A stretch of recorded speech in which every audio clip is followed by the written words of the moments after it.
এই গজই গণেশের অপার বুদ্ধির প্রতীক হবে। সেই জন্য আজ থেকে গণেশ গজানন নামেও চিহ্নিত হবে।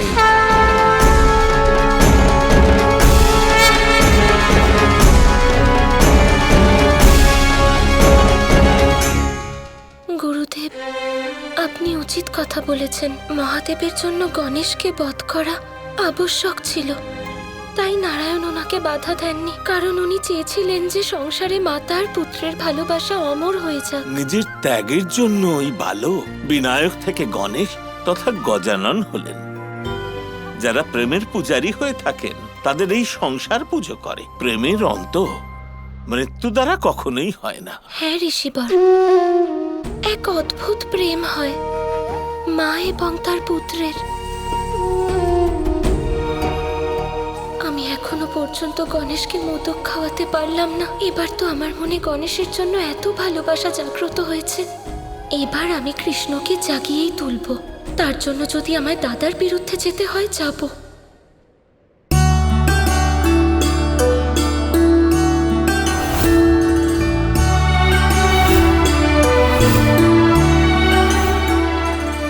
এত প্রচেষ্টা করার পরও আমি মামাশ্রীকে জাগিয়ে তুলতে পারলাম না।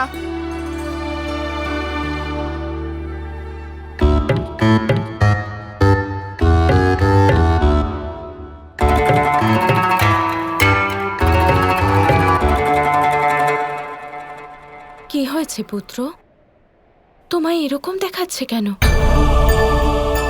একটু কিছু খেয়ে নাও, মন প্রসন্ন হয়ে যাবে। না মা, আমার খিদে নেই। এরকম তো কখনো হয় না যে আমি রান্না করেছি আর আমার গণেশের খিদে পায়নি। কিন্তু আজ আমার ইচ্ছে নেই মা। গণেশ, তুমি আমার বানানো খাবার খেতে চাইছো না? আমার খুব কষ্ট হয়েছে।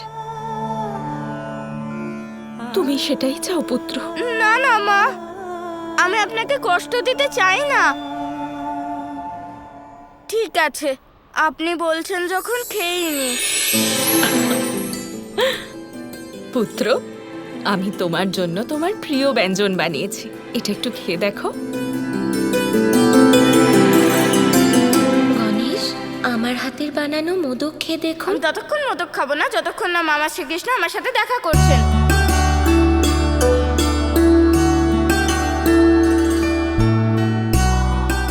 গণেশ, কি হয়েছে পুত্র? তুমি কাঁদছো কেন? আমার ব্যঞ্জনে কি কোনো ত্রুটি আছে পুত্র?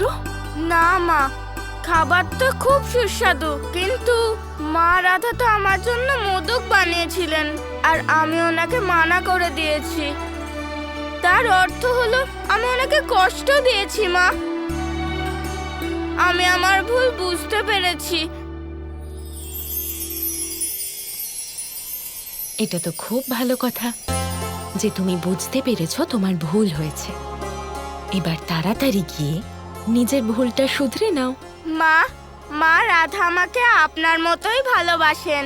তাহলে যদি আমি মা রাধাকে আপনার মতোই ভালোবাসি, তাহলে আপনার কোনো আপত্তি নেই তো? দেবী রাধা তো অত্যন্ত প্রেমময়ী। যখন রাধা কাউকে ভালোবাসেন তখন প্রেমের বিস্তার হয়। তাহলে মা, আমি কি মা রাধার কাছে যেতে পারি? নিশ্চয় পুত্র। ধন্যবাদ মা।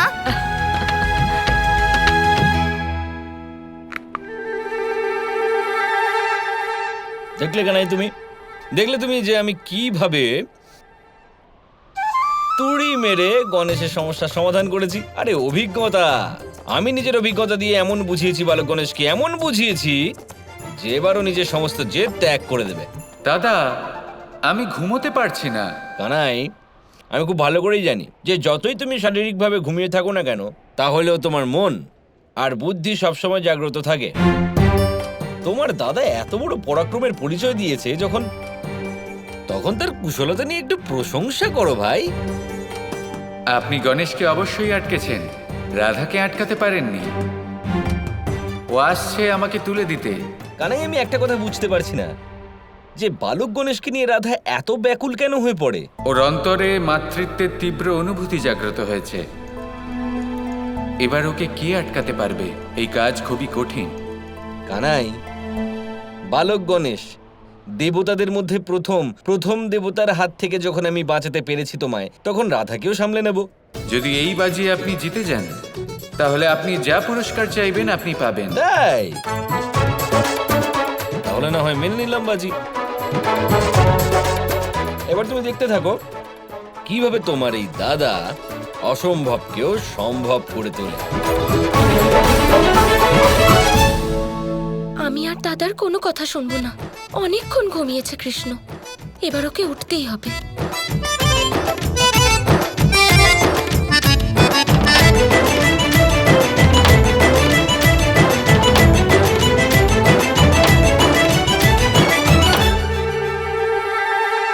আচ্ছা, দাদা বিশ্রাম করছেন। এবার দেখুন আপনাদের বিশ্রাম আমি কিভাবে ভঙ্গ করি। আপনাদের জন্য আমি বাল গণেশকে মোদক খাওয়াতে পারলাম না। শোনো,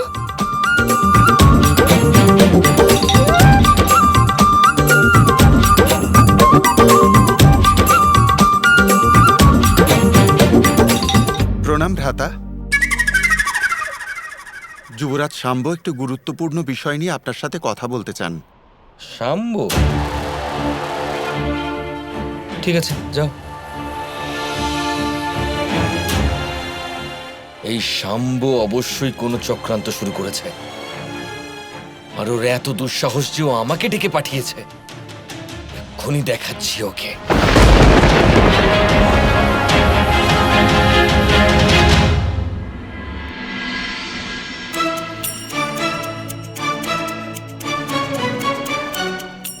কৃষ্ণ দেখো, তোমার সুরক্ষা কবচ এখান থেকে চলে গেছে। তাই ভালো এটাই হবে যে তুমি চুপচাপ নিজের চোখ খোলো এবং উঠে পড়ো। কৃষ্ণ, বাল গণেশকে দেখার পরে আমার মনের মধ্যে মাতৃত্বের অনুভূতি জেগেছে। শুধু ওনাকে এক ঝলক দেখতে চাই। দেখো, যদি তুমি না ওঠো, আমি আমার সবথেকে বড় ব্রহ্মাস্ত্র প্রয়োগ করব।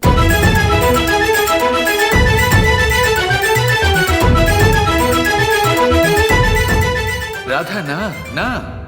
দেখো, তুমি কিন্তু আমায় বাধ্য করছো। ঠিক আছে, শেষবার সুযোগ দিচ্ছি, উঠে পড়ো। এরপরে আমায় কিন্তু কিছু বলো না।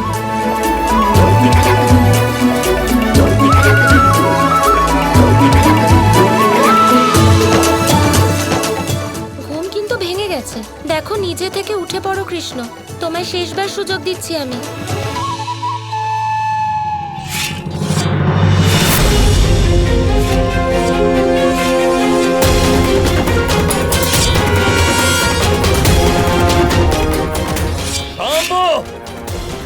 এমন কি হয়েছিল যার জন্য তোমাকে আমায় ডেকে পাঠাতে হলো?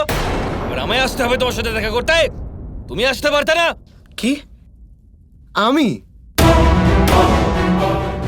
আমি আপনাকে কেন ডাকবো? না না না, আমি আপনাকে ডাকিনি। আচ্ছা, তুমি আমাকে ডেকে পাঠাওনি এখানে? তাতশ্রী, আপনি বলুন। আচ্ছা, কেউ কি কখনো সমস্যাকে আমন্ত্রণ করে? করে না তো, সেটা তো নিজে থেকেই চলে আসে, তাই না? কি কি বললে তুমি? বেশি চালাক সাজার চেষ্টা করো না শাম্ব। আমি খুব ভালো করে জানি যে তোমার মাথায় কি কি চলতে থাকে। দাদা, আপনি ওখানে কি করছেন? এদিকে দেখুন, আমার উপরে অত্যাচার করা হচ্ছে। দাদা, যত তাড়াতাড়ি সম্ভব এখানে চলে আসুন। আচ্ছা, তার মানে রাধা আমার সাথে ছলনা করেছে। অসভ্য!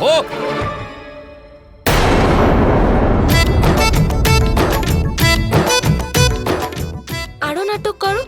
এবার আমি মজা দেখাচ্ছি। এবার তোমায় উঠতেই হবে।